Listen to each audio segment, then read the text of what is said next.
Corey Heim showed up to Bristol Motor Speedway on Friday night with one thing on his mind: $500,000. He had already won the first 2 races of the Triple Truck Challenge, one more win, and that money was his.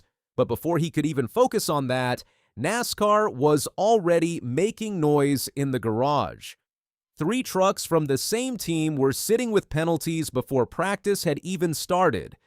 Bristol Motor Speedway is not a track that forgives mistakes. It is a half-mile concrete oval that punishes every bad setup decision, every late break, every inch of miscalculation. The walls are close. The banking is steep. Contact is almost guaranteed on any given night. Teams that show up underprepared at Bristol pay for it fast. So when the pre-race inspection process kicked off on Friday afternoon, the pressure in the garage was already high. NASCAR's inspection system is built to catch violations before anyone gets on track. It is a multi-step process that checks body dimensions, ride height, engine specifications, and safety systems. 1 failure means the team adjusts and tries again. 2 failures bring added hold time before practice. 3 failures bring the heaviest penalty available before race day, which includes ejecting the crew chief and sending the truck to the back of the starting lineup. No team at Bristol reached that 3-failure threshold. That was the headline coming out of inspection. The garage was clean at the most serious level, which meant no crew chiefs were sent home and no teams were facing the maximum punishment going into the night.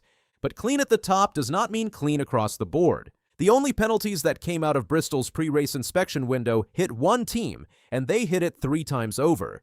Riami Brothers Racing had 3 entries in the field for the Tennessee Army National Guard 250, the number 2, the number 22, and the number 33, all Ford trucks. All 3 showed up to inspection with problems that carried over from earlier in the weekend.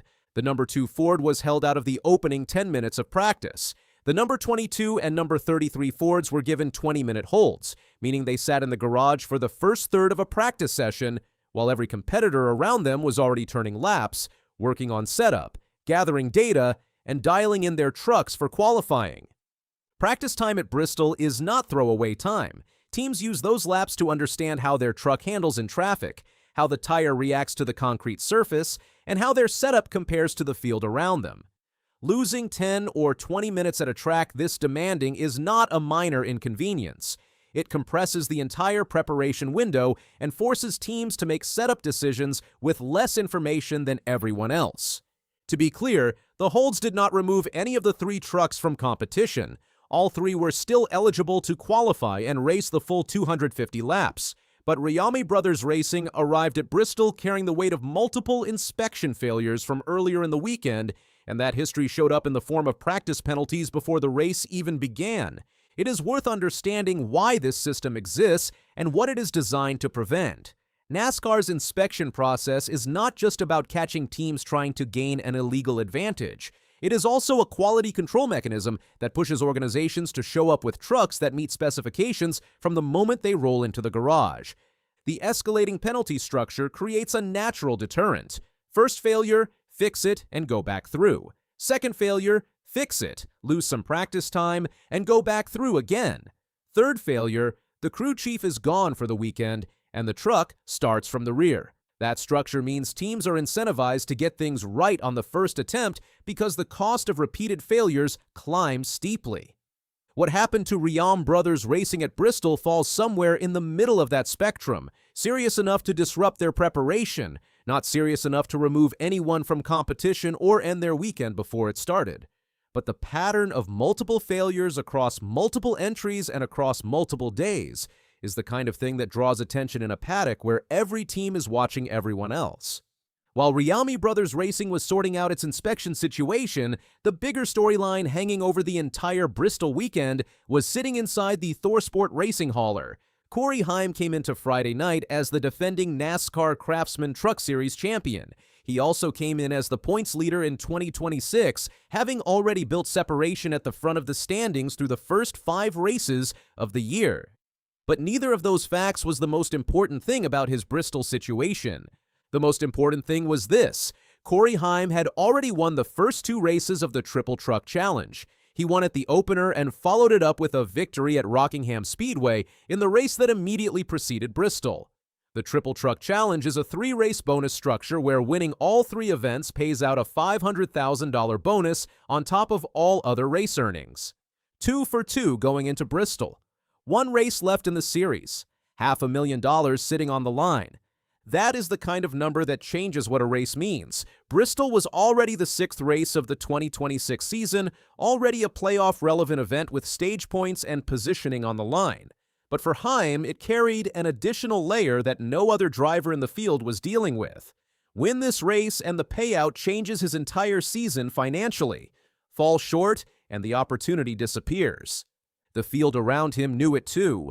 Chandler Smith, who won at Bristol the year before, came in with track experience that no one else in the field could match. Grant Enfinger and Stewart Friesen, both veterans of short track competition, were among the names expected to challenge at the front. And with 37 trucks entered for 36 spots in the field, someone was going to miss the race entirely, meaning the pressure extended all the way down the lineup before the first stage even began. There is a reason Bristol Motor Speedway produces the kind of racing it does.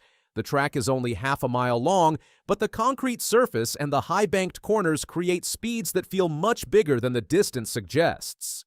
Trucks do not have room to run side by side for long without something happening. Tempers flare, contact accumulates. The race tends to sort itself out through attrition as much as pure speed. For a team already behind after losing practice time, like the Riame brothers racing entries, getting into a rhythm at Bristol requires even more out of the driver. The truck has to feel right from the moment it exits pit road for qualifying, because there is no margin to discover problems slowly over 30 practice laps. For a driver chasing a $500,000 payday like Heim, the track demands patience in the early stages and aggression when the window opens late. Bristol has a way of bunching the field together through cautions, resetting the race, and creating late race situations where the outcome can swing in a single corner. A driver with a fast truck can lead all night and still lose it in the final 20 laps. That is why the pre-race story mattered. Inspection penalties, practice holds, qualification battles, and bonus structures all fed into a night where the stakes were stacked at every level of the field. Before any of the racing happened at Bristol on Friday night, the story was already moving. 3 trucks hit with penalties before practice, 1 organization scrambling to close the gap while everyone else ran laps. 1 champion sitting 1 victory away from the largest single-race bonus in Truck Series history. Bristol does not wait for anyone to get comfortable. The track is unforgiving, the margins are thin, and the walls are always close. Whatever happened in inspection on Friday afternoon, the 250 laps that followed were going to shake everything up again. That is what Bristol does. And Corey Heim had $500,000 worth of reasons to make sure he was standing at the front when it was over.